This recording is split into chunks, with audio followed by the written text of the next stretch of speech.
Ayon po sa Pag-asa, patuloy po na umiiral ang northeast monsoon at nakakaapekto sa northern Luzon.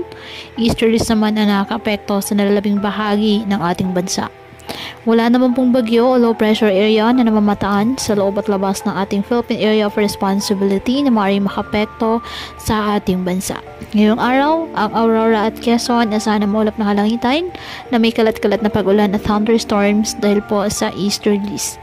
Ang Cagayan Valley, Cordillera Administrative Region at Ilocos Region, asahan din po ang bahagyang maulap hanggang sa maulap na kalangitan with isolated light rains dahil po sa amihan.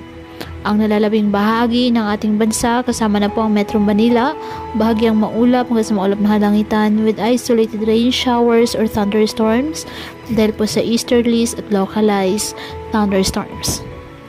Kaya patuloy po natin na pag-iingat pa din ang ating mga kababayan sa pantapan po ng mga pagbaha at pagguho ng lupa at ugalin po na magdala palagi ng payong o kahit naman panangga sa ulan o di kaya na may sa init ng araw kapag lalabas ng ating mga tahanan.